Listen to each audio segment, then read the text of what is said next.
पहले लाखों छोटे छोटे यूनिट हुआ करते थे।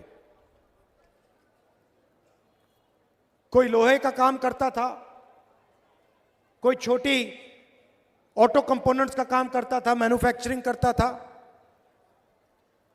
छोटे छोटे छोटे छोटे लाखों यूनिट्स थे, ये हमारे युवाओं को रोजगार देते थे। नरेंद्र मोदी जी आए, बीजेपी की सरकारें आई और उन्होंने इन यूनिट्स पर आक्रमण शुरू कर दिया। छोटे व्यापारियों पर, स्मॉल मीडियम बिजनेस पर आक्रमण शुरू कर दिया। कैसे किया?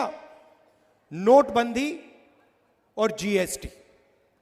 जीएसटी भाइयों और बहनों, ये टैक्स नहीं है। जीएसटी किसानों पर, छोटे व्यापारियों पर, स्मॉल और मीडियम बिजनेस वालों पर आक्रमण है। ये हथियार है जीएसटी। छोटे बिजनेसेस को मारने का, खत्म करने का हथियार है। पहली बार हिंदुस्तान में, पहली बार किसान टैक्स देता है। 12% ट्रैक्टर पे, 18% पेस्टिसाइड पे, 5% फर्टिलाइजर पर। हमारा किसान, जो इस देश की रीढ़ की हड्डी है, वो जीएसटी में टैक्स देता है। और पूरा देश जीएसटी में हर रोज पैसा भरता रहता है। गाड़ी में पेट्रोल डाला, स्कूटर में पेट्रोल डाला, जीएसटी। कपड़े खरीदे, जीएसटी। स्कूटर खरीदा, जीएसटी। किसान खेत में काम कर रहा है, ट्रैक्टर चला रहा है, जीएसटी। जीएसटी कौन देता है? जीएसटी देश की गरीब जनता देती है। और सुनिए, जीएसटी ओबीसी वर्ग देता है, दलित वर्ग देता है, पिछड़ा वर्ग, आदिवासी वर्ग देता है, और जनरल वर्ग के गरीब लोग जीएसटी देते हैं।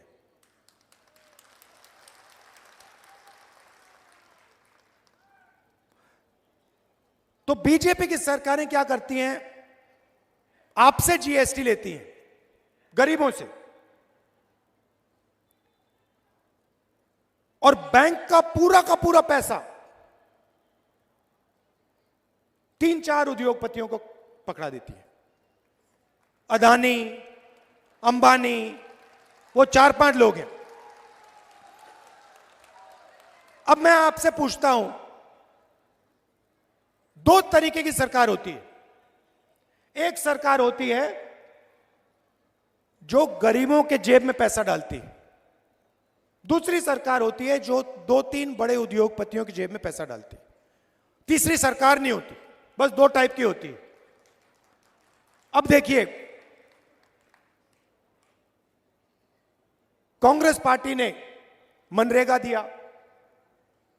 मनरेगा गरीबों के जेब में पैसा है, अमीरों के जेब में पैसा है? भोजन का अधिकार गरीबों के जेब में, अमीरों के जेब में? नोटबंदी, जीएसटी, काले जो कानून लाए थे नरेंद्र मोदी किसान के खिलाफ, अमीरों के जेब में पैसा, गरीबों के जेब में पैसा। ये फर्क है। तो मध्य प्रदेश में क्या हुआ है? मध्य प्रदेश की जो नींव थी, जो फाउंडेशन था, जैसे किसी भी इमारत में नींव होती है, उस नींव को बीजेपी ने उखाड़ के फेंक दिया है, उठा के फेंक दिया, खत्म कर दिया। नींव कौन है? नींव किसान है, नींव मजदूर है, नींव बेरोजगार युवा है, छोटे दुकानदार हैं, स्मॉल और मीडियम बिजनेस जो चलाते हैं वो हैं। और इन सबको पिछले 15 साल यहां पे बीजेपी ने खत्म कर दिया है। छोटा सा आपको उदाहरण देना चाहता हूं। पास में छत्तीसगढ़ है। कुछ दिन पहले कैंपेन में मैं 10-15 किसानों से मिला और मैंने एक किसान से सवाल पूछा। मैंने पूछा, भैया एक बात बताओ, आपकी जमीन, उसकी जमीन पास में थी। मैंने कहा, भैया बताओ, ये आपकी जो जमीन है इसका रेट क्या है? मैं हैरान हो गया। किसान मुझे कहता है, राहुल जी मुझे रेट नहीं मालूम। मैंने कहा, भाई तुम्हें रेट नहीं मालूम? तुम्हें रेट क्यों नहीं मालूम? अपनी जमीन की रेट क्यों नहीं मालूम? कहता है, राहुल जी मैं तो इसको कभी बेचूंगा नहीं, मैं बेचना नहीं चाहता जमीन को। अगर मैं बेचना नहीं चाहता तो रेट का क्या मतलब? तो मैंने कहा, बेचना क्यों नहीं चाहते हो? कहता है, राहुल जी मुझे यहां पे धान के लिए 3,200 रुपए प्रति क्विंटल मिलता है। बीजेपी की सरकार थी, डर लगता था, कर्जे में जीता था। रोज मुझे यह नहीं मालूम होता था कि कब आत्महत्या करने की जरूरत पड़ जाए। भाइयों और बहनों, मध्य प्रदेश में 18,000 किसानों ने आत्महत्या की है पिछले 18 साल।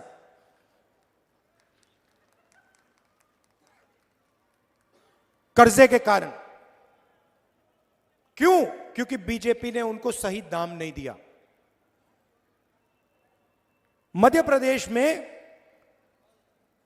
किसान को सही रेट मिलता ही नहीं है। सही रेट मिलता नहीं है, कर्जा लेना पड़ता है, जमीन बेचनी पड़ती है। छत्तीसगढ़ में किसान कहता है, भैया हमें अपनी जमीन का दाम ही नहीं मालूम।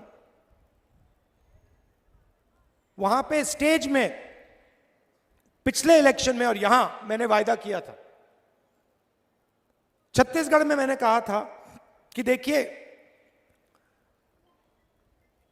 धान का रेट,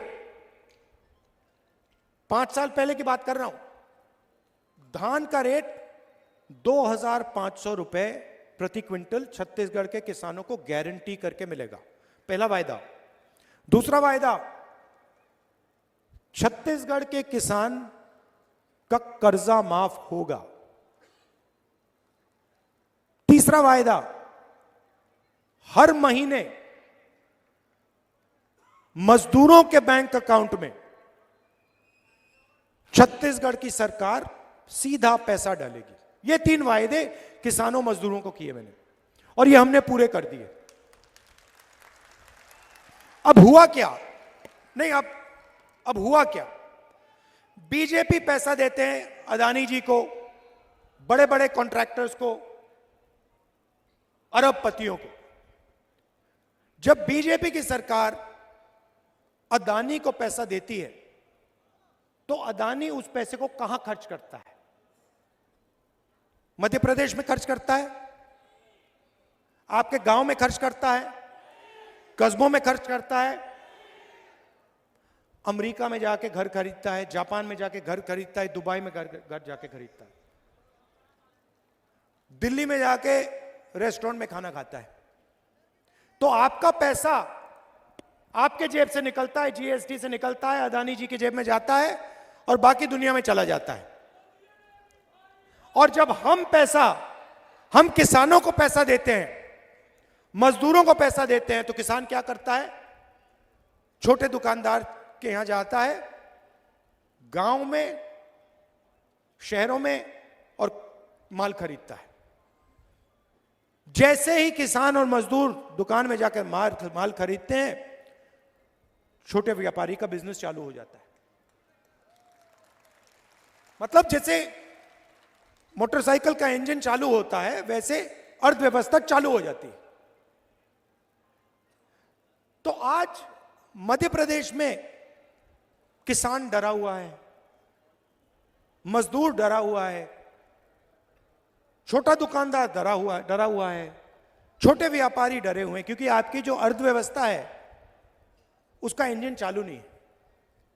और इस भाषण में आपको यह बताना चाहता हूं कि हमारा लक्ष्य जो हमने छत्तीसगढ़ के किसानों के लिए किया है, वो हम मध्य प्रदेश के किसानों और मजदूरों और छोटे दुकानदारों के लिए करना चाहते हैं।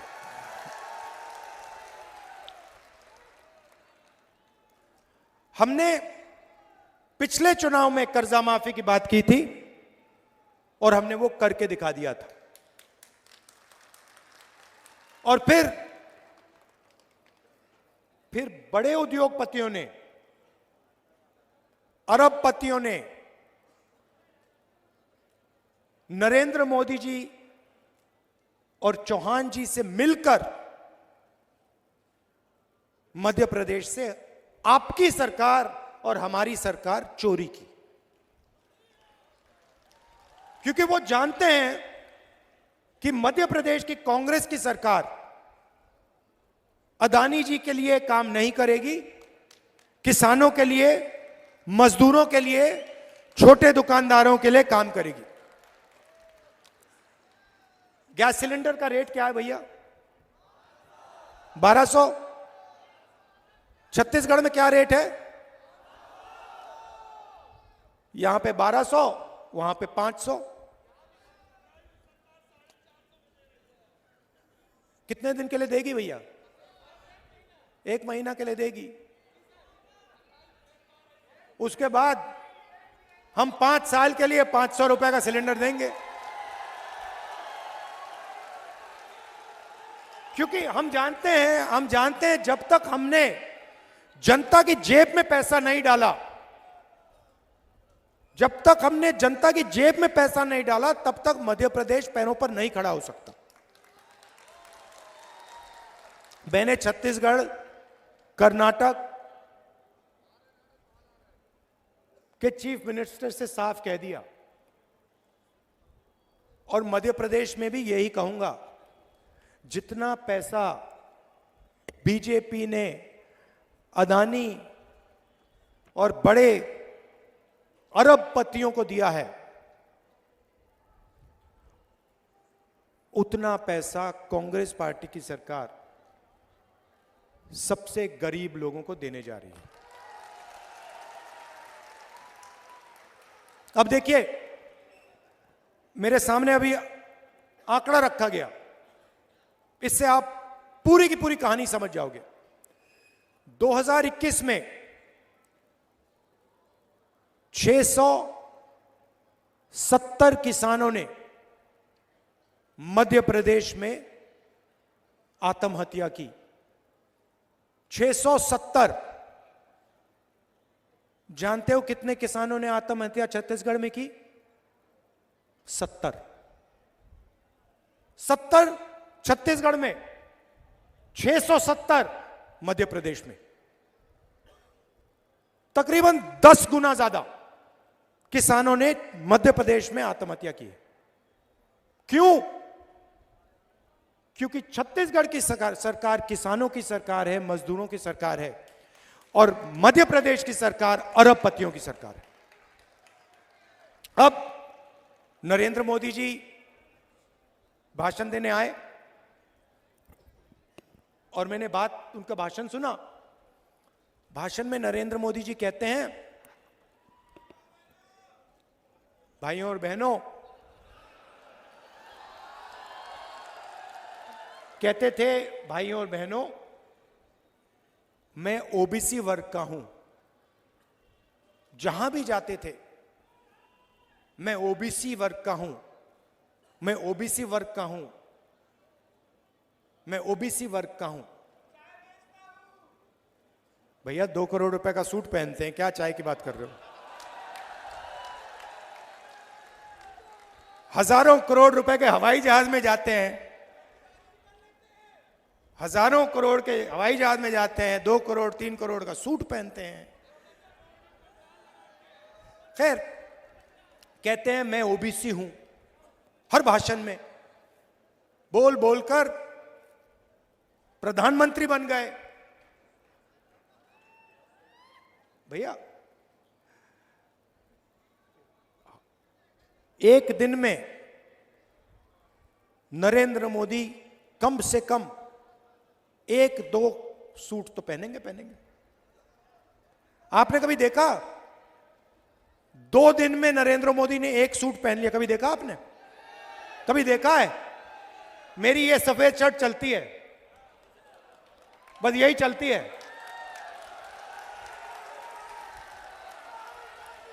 यही मैं पहनता हूं। नरेंद्र मोदी हर रोज कोई ना कोई नया कपड़ा पहनते हैं, लाखों रुपए का, और फिर आपसे कहते हैं, पहले कहते थे भाई और बहनों मैं ओबीसी हूं, अब कुछ दिन पहले मैंने उनका भाषण सुना, कहते हैं भैया हिंदुस्तान में सिर्फ एक जात है, वो है गरीब। मतलब नरेंद्र मोदी ओबीसी और देश में सिर्फ एक जात, वो है गरीब। देश में ना ओबीसी है, ना दलित है, ना आदिवासी है, ना जनरल है, सिर्फ गरीब। ये इनका नया भाषण है। हिंदुस्तान से नरेंद्र मोदी के दिमाग में जात पता है क्यों गायब हो गई? क्योंकि मैंने जाति जनगणना की बात शुरू कर दी। जैसे मैंने कहा कि भैया ये पता लगाते हैं इस देश में कितने ओबीसी युवा हैं, कितने दलित हैं, कितने आदिवासी हैं, किसकी कितनी आबादी है। उस दिन से नरेंद्र मोदी कहते हैं राहुल जी हिंदुस्तान में कोई जात नहीं, गायब हो गई जात, खत्म।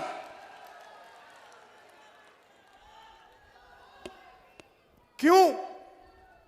क्योंकि वो ओबीसी युवाओं को, दलित युवाओं को, आदिवासी युवाओं को, जनरल युवाओं को देश की सच्चाई नहीं बताना चाहते।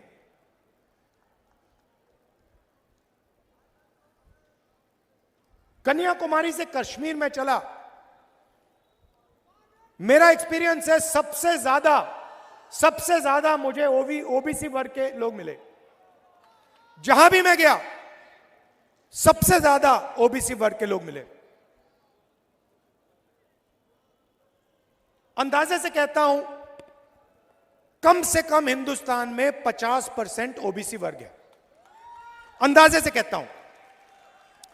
तो नरेंद्र मोदी जी कहते हैं, शिवराज चौहान जी कहते हैं कि मध्य प्रदेश में ओबीसी की सरकार चल रही है। मैंने आपके लिए आंकड़ा निकाला है। मध्य प्रदेश की सरकार को, दिल्ली की सरकार को एमएलए नहीं चलाते। मध्य प्रदेश दिल्ली की सरकार को सरकारी अफसर चलाते हैं, आईएएस के लोग चलाते हैं। सही? आप किसी भी बच्चे से पूछो, किसी भी युवा से पूछो क्या करना चाहते हो? हम आईएएस में जाना चाहते हैं, आईपीएस में जाना चाहते हैं, क्योंकि वो जानते हैं देश को एमएलए नहीं चलाता, देश को आईएएस चलाती है, आईपीएस चलाती है, अफसर चलाते हैं।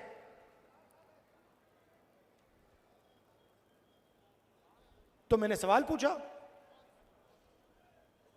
मध्य प्रदेश को 53 सेक्रेटरी चलाते हैं, सरकारी अफसर हैं। मध्य प्रदेश का पूरा बजट जो है इसको ये 53 लोग बांटते हैं। तो मैंने पता लगाया मध्य प्रदेश में ओबीसी की सरकार है, मैंने सुना है ओबीसी की सरकार है। तो अगर ओबीसी की सरकार है तो 53 ऑफिसर में से ओबीसी होंगे? नहीं होने चाहिए ना भाई और बहनों। 53 में से आप जानते हो कितने अफसर हैं ओबीसी वर्ग के मध्य प्रदेश में? जहां नरेंद्र मोदी, शिवराज चौहान जी आपसे झूठ बोलते हैं कि ओबीसी की सरकार चल रही है, आपको मालूम है कितने हैं? 53 में से एक, 53 में से एक अफसर ओबीसी। अच्छा मजे की बात सुनो,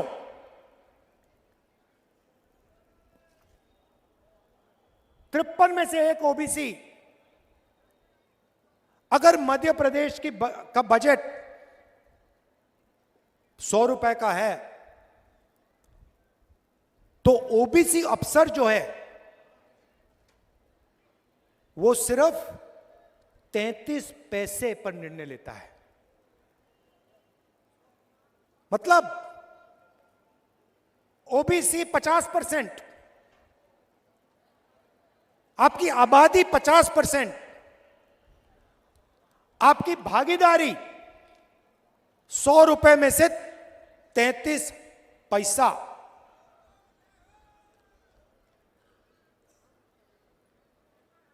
आबादी 50%, भागीदारी 100 रुपए में से 33 पैसा। फिर से सुन लो। और नरेंद्र मोदी जी और आपके चीफ मिनिस्टर कहते हैं मध्य प्रदेश में ओबीसी की सरकार। कैसी ओबीसी की सरकार है ये? कौन से ओबीसी की सरकार है?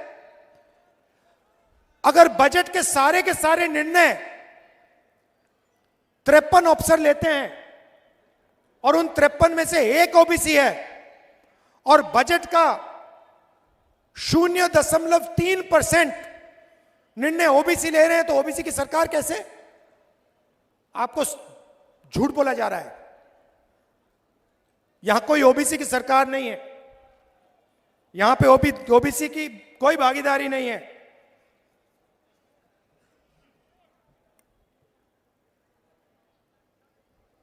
इसीलिए नरेंद्र मोदी जी ने अब कहा है कि हिंदुस्तान में अब सिर्फ एक ही जात है, वो है गरीब। क्योंकि नरेंद्र मोदी आपको सच्चाई नहीं बताना चाहते।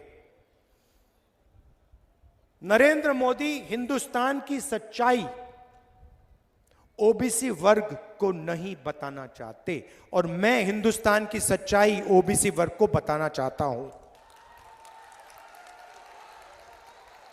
मैं ओबीसी वर्ग को कहना चाहता हूं कि आपकी आबादी 50%, आपकी भागीदारी 0.3%। शर्म की बात है। नरेंद्र मोदी इस बात को छुपाना चाहते हैं। इसीलिए अपने किसी भी भाषण में नरेंद्र मोदी जनजाति जनगणना की बात नहीं कर सकता, क्योंकि नरेंद्र मोदी जी का रिमोट कंट्रोल अदानी जी के हाथ में है। भाइयों और बहनों, रिमोट कहीं और है।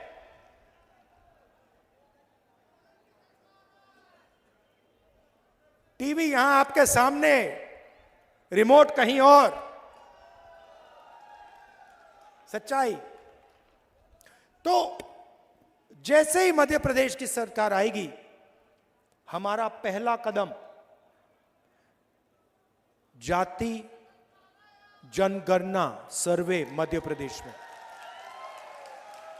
और जैसे ही हमारी सरकार दिल्ली में आएगी, नेशनल जाति जनगणना कांग्रेस पार्टी करके दे देगी। होगा क्या? बात समझिए।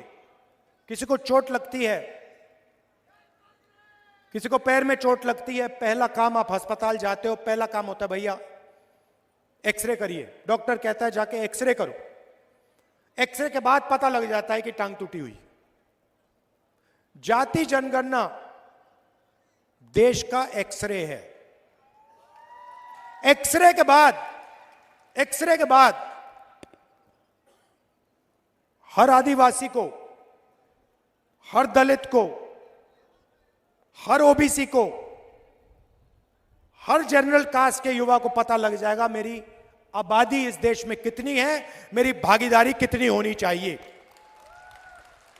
और फिर मध्य प्रदेश और देश का सच्चा विकास शुरू हो सकेगा। जिस दिन तक जाति जनगणना नहीं होगी, तब तक पिछड़ी जातियों को भागीदारी नहीं मिल सकती। यह सच्चाई है और यह क्रांतिकारी काम है। इससे देश बदल जाएगा, करोड़ों लोगों की जिंदगी बदल जाएगी। मैं उदाहरण देता हूं आपको छोटा सा, जिससे आप पूरी बात समझ जाएंगे।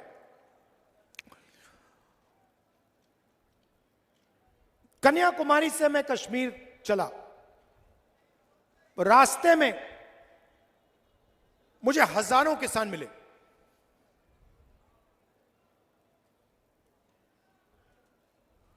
तूफान आया, उनका नुकसान हुआ। मैंने उनसे पूछा, और मैं एक की बात नहीं कर रहा हूं, मैं हजारों किसानों की बात कर रहा हूं। मैंने उनसे पूछा, भैया एक बात बताओ, ये जो फसल बीमा योजना है, जब आपके खेत में नुकसान हुआ, क्या इसका पैसा आपको मिला? हजारों किसानों ने मुझे कहा कि राहुल जी, जब नुकसान हुआ हम ईमेल करते रहे, फोन लगाते गए, कुछ नहीं हुआ, पैसा गायब हो गया। हजारों किसानों ने। अब सुनिए होता क्या है। बीमा योजना का पैसा 35,000 करोड़ रुपए,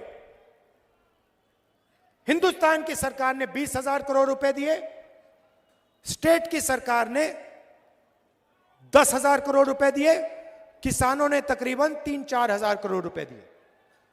यह किसका पैसा है?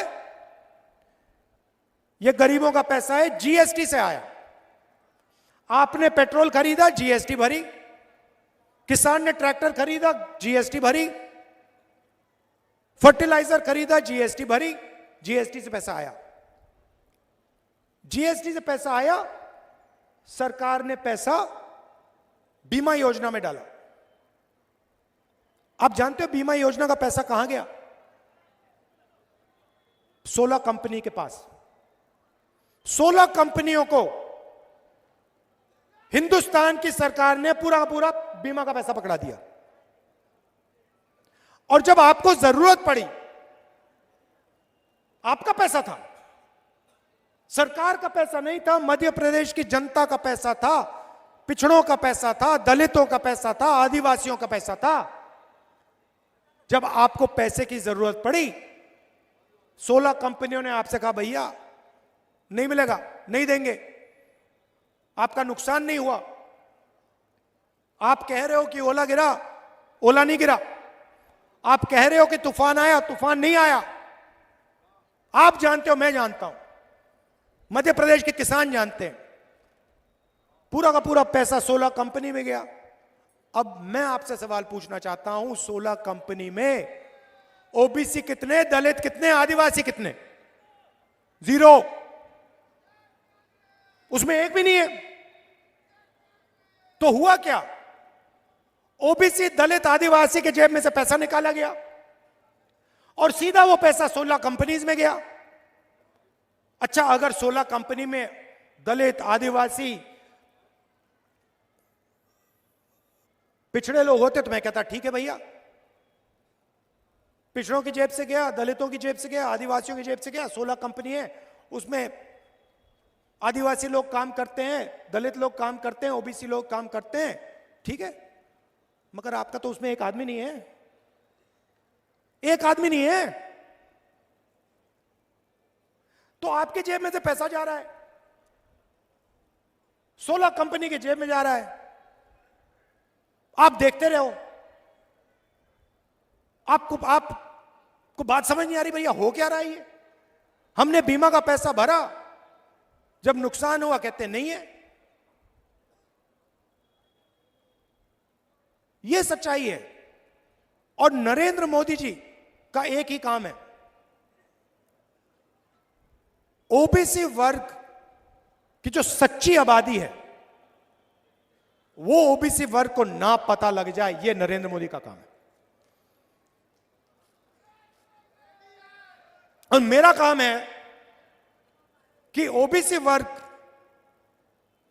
को पता लग जाए इस देश में कितने ओबीसी हैं, कौन सी जात के ओबीसी हैं।